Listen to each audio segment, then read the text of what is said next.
Another blood-red sunset and yet another moon face, and still another 100 miles to my next resting place.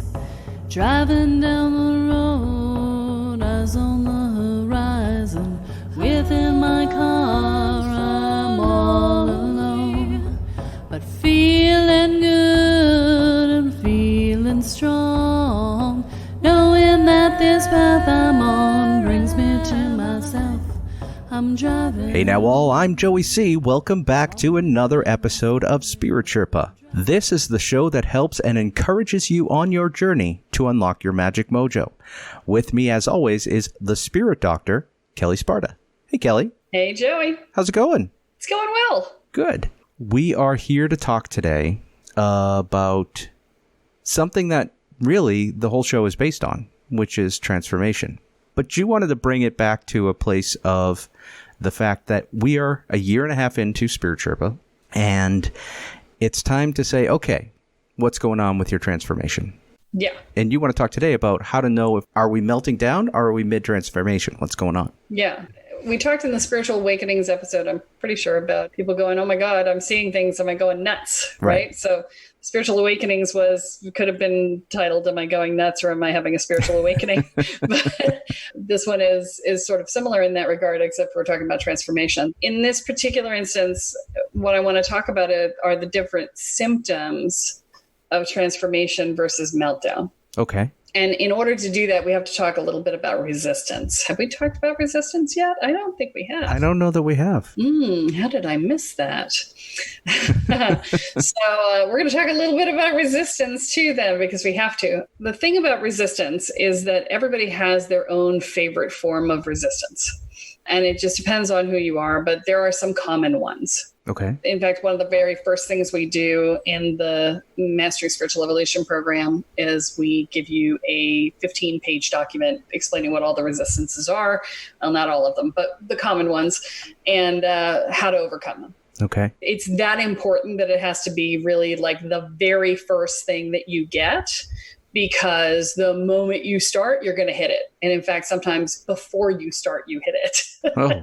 I just talked to somebody a couple days ago on a discovery call, and she's like, yes, I want to sign up. I'm just going to go manifest some money. Give me a minute and I'll be back. And I said, okay, I'm going to put you on my list to call in a month though, because I'm pretty sure that your resistance that you do is amnesia and you will forget I exist. And she was like, what? I know I really want to do it. I'm like, I know. And your resistance is amnesia. You'll probably get back to me before that. I'm going to have full faith that that's the case, but I'm going to call you in a month and you're going to go, oh my God, I totally forgot you existed if you haven't called me by then. And she's like, okay, good to know. I'm just like, some people's resistance is amnesia. There are different kinds of resistance, and they break down into one of three categories generally. And one is avoidance, and amnesia falls in that category. Can't do anything about it if you don't remember it exists. Right. Number two is choosing comfort over change. And number three is staying loyal to the rules of belonging. The staying loyal to the rules of belonging is nobody in my family's ever gone to college, therefore I can't go to college. Okay. And that one shows up in weird places. That one can pop its head up in weird spaces.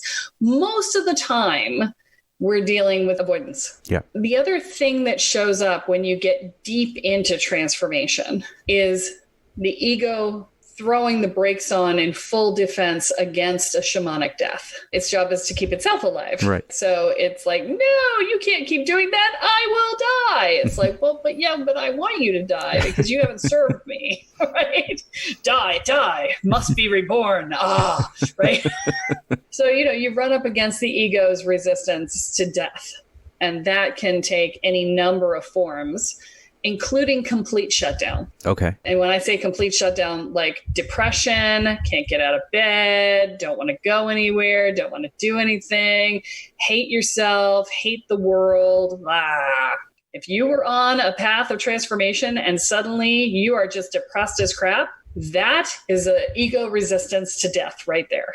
Okay. The other time it kicks in is as a defense mechanism. Right? It's a defense mechanism against death, but it's also a defense mechanism against you having to deal with things. So sometimes your ego will crash you into the ground to avoid you looking at something that's traumatic. It can also make you super busy and suddenly you have to do 50 other things. And oh my God, we have to be over here. Distraction is a wonderful way to avoid, right? Yep. Or it can make you incredibly sick or in pain, and it will knock you down and leave you no option but to sit still. Yes. And be so sick that you can't possibly transform because you're too busy being sick.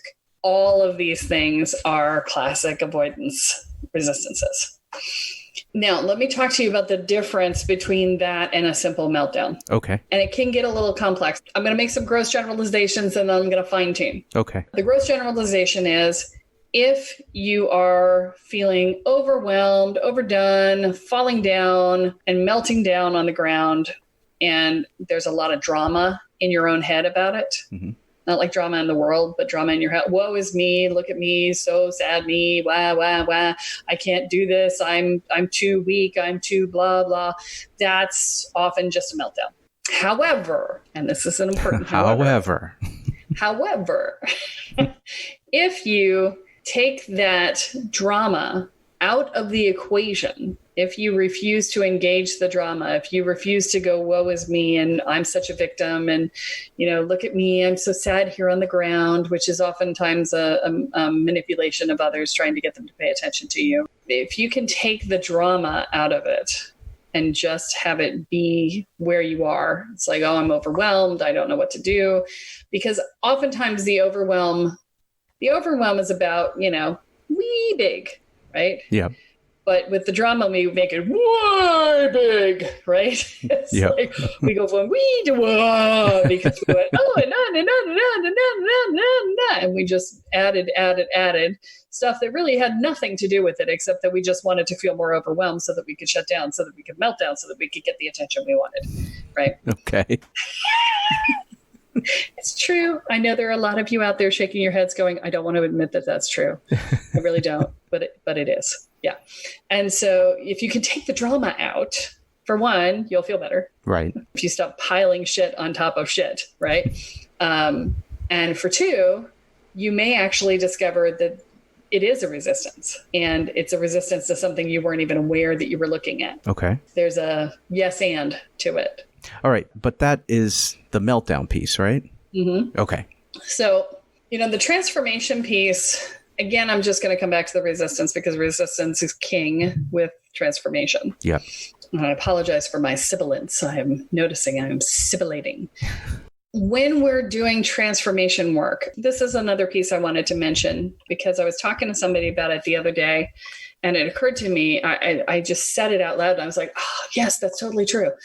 One of the things that we have a challenge with when we go looking for retreat centers, when we do our retreats, is that all these retreat centers are like, oh, we're vegetarian and we're vegan. And we're like, I get what you're going for, but right. Transformation is hungry work.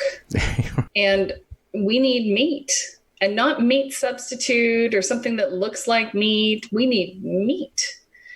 And it's not to say that if you're a vegetarian, we're going to make you eat meat at the retreat. But I was talking to somebody about this recently, and I was trying to explain to them why meat was necessary. We're like, well, meat is grounding. They're like, well, you can eat grounding vegetables. I'm like, yeah, they're not as grounding. Mm-hmm. And then I thought about it. I was like, no, you know what it is?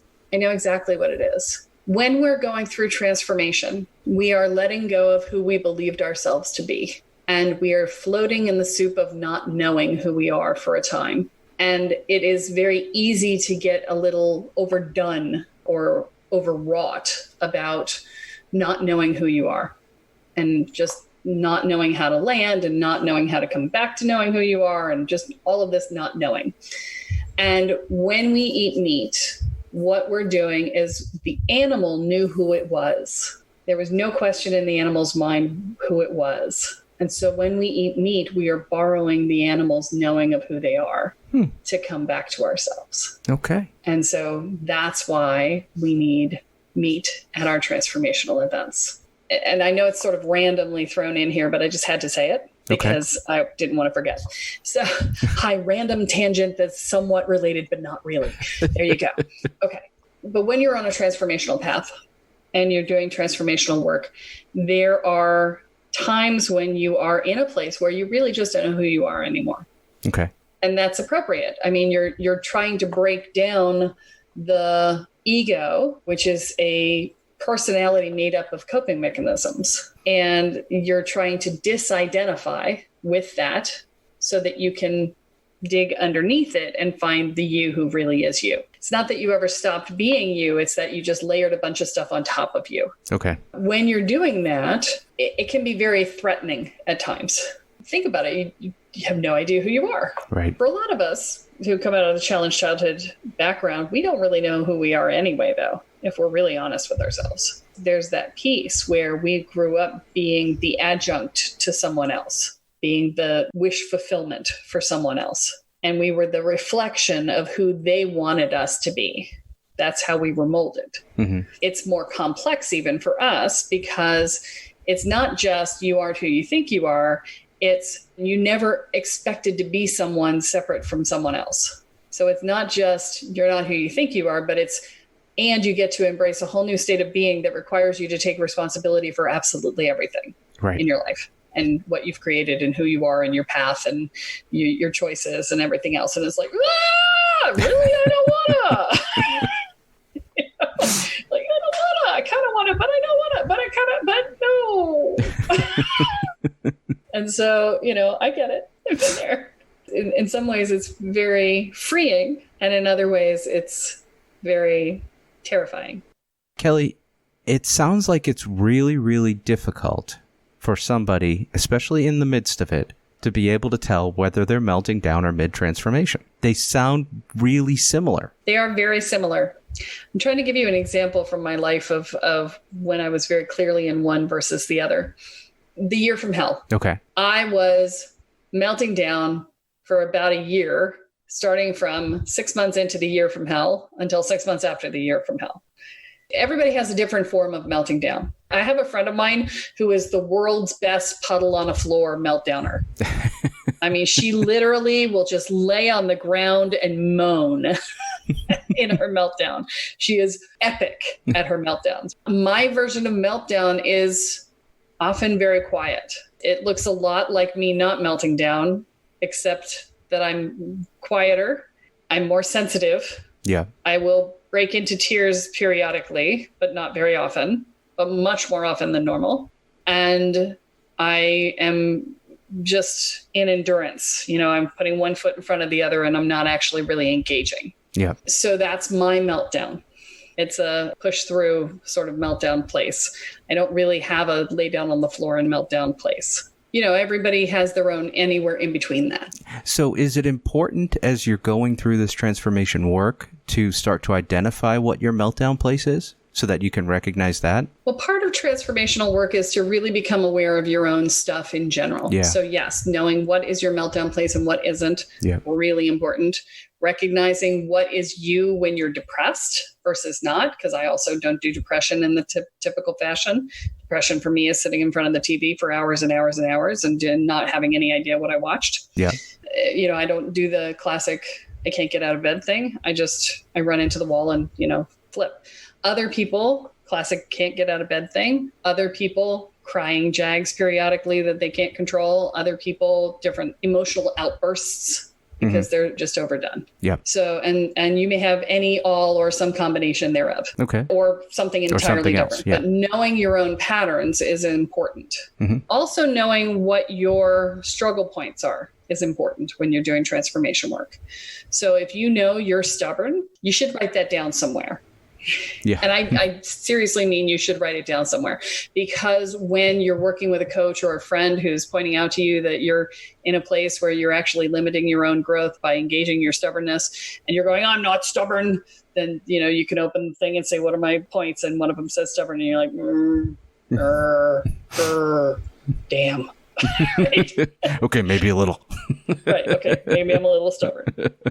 Writing down what your limiting factors are. Maybe you're an I know that person. Mm-hmm. Yeah, I already know that. I don't have to listen to that. Yeah. Right. Or maybe you're a prove it to me person. Yep. In which case you can, if you're really smart, which most of you guys are, if you're really smart, then you can really prove it and make it a massive resistance, because you can disprove anything. Right. Like, that's not true, blah, blah, blah, and then you get to lawyer it. Kathy and I periodically run into people at retreats who want to try and lawyer their way through the retreat transformational ritual. And we're like, no, lawyering doesn't work here. But knowing what your patterns are is helpful to being able to recognize when you're in one. So when you're not feeling triggered, when you're not feeling overwhelmed, when you're feeling pretty decent, is the time to sit down and go, okay, so what are my patterns? Right.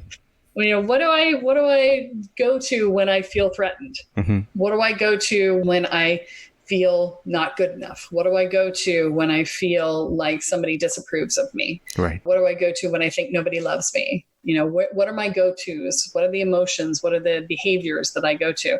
Because especially for a lot of us, again, from the challenged childhoods, we don't know our own emotions sometimes because we're so busy focusing on other people's. So being able to recognize the patterns of what happens when we go there, mm-hmm. we can see that the reaction oftentimes before we can notice the emotion.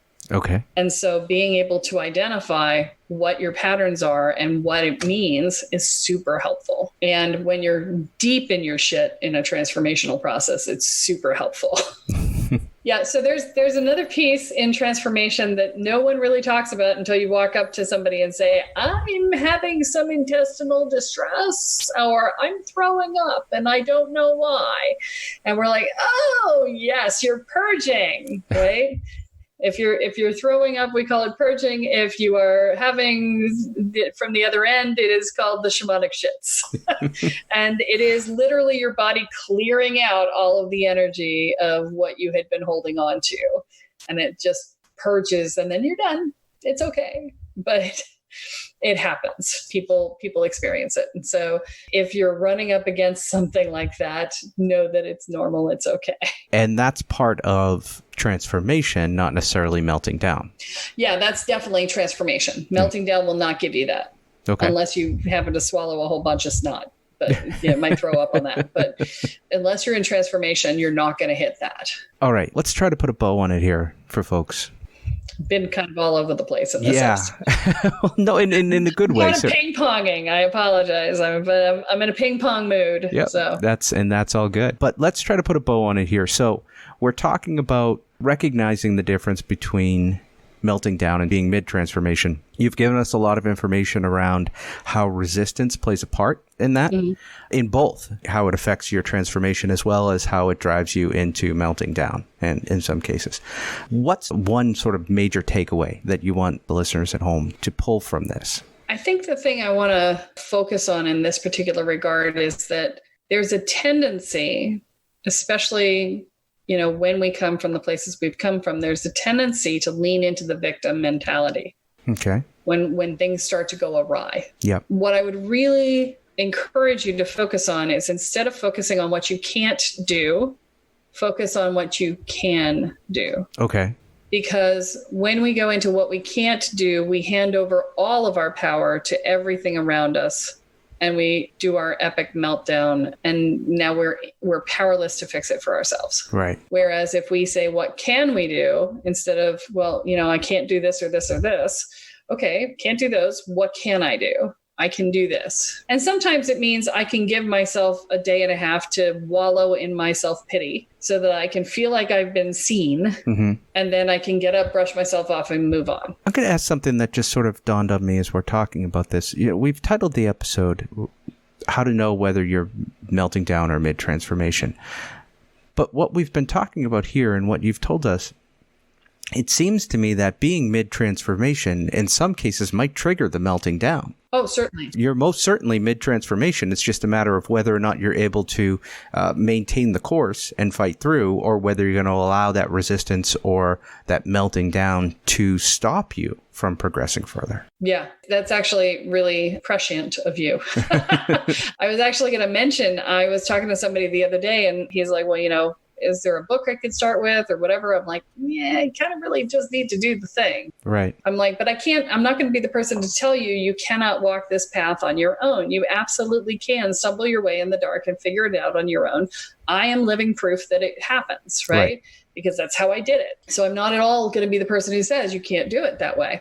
But I will say that it's not easy. Right. There were many times in my life where I came up against really big obstacles that were clear choice points for me.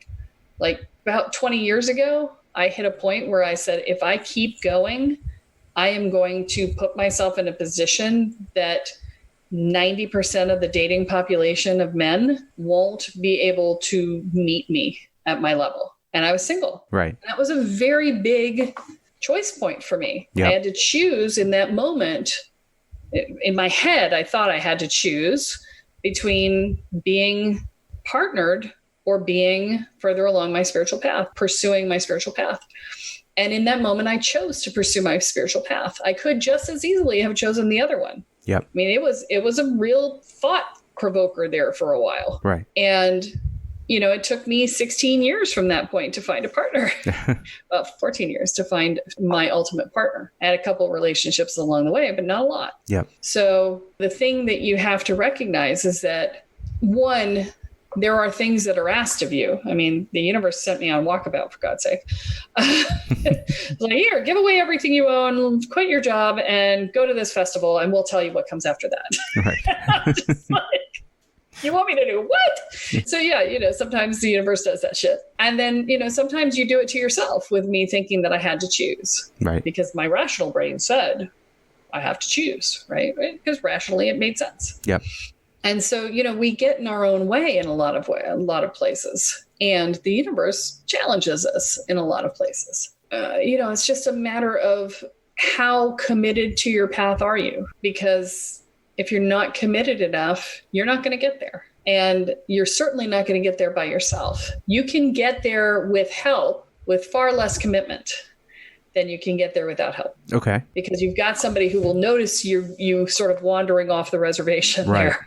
Right. You know, being like, come on back. It also creates a bit of accountability as well when you have that sort of thing. Yeah. Excellent. Well, I think this has been very enlightening as usual. And I think we're ready to wrap up unless there's anything else you wanted to add in here. Nope. I'm all good. Awesome. Well, folks, thank you for coming and hanging out with us. We do want to remind you, as always, to subscribe and rate the podcast, and also join us in the Facebook group, the Spirit Sherpa Podcast After Party Facebook group on, well, Facebook. By the way, shout out to Sweden. Oh, I'm shouting out to Sweden because we were number 10 in the spirituality charts in Sweden. Wow. Last month. I feel like we keep coming back to Sweden. There's a lot of listeners over there. Hi, Sweden. Hi, Sweden. I don't know how to say hi in Swedish. I'm sorry. I feel like we're unprepared. But anyway, definitely subscribe and rate. Help Kelly get to number 10 in the US and in the UK and in every other country. All right, folks, that's all that we have time for this week, but be sure to join us next time as Kelly adds another chapter into your guide to energy, magic, and the spirit world. I'm Joey C., here with Kelle Sparta, and you have been listening to Spirit Sherpa. So long, everyone. Bye. I travel over 13,000 now. I leave behind a little fear. Spirit Sherpa is the sole property of Kelle Sparta Enterprises and is distributed under Creative Commons BY-NC-ND 4.0 license. For more information about this licensing, please go to creativecommons.org. Any requests for deviations to this licensing should be sent to KELLE@KELLESPARTA.com. That's Kelly@KelleSparta.com. To sign up or to get more information on the programs, offerings, and services referenced in this episode, please go to KelleSparta.com. This episode of Spirit Sherpa has been produced by Honu Voice Productions.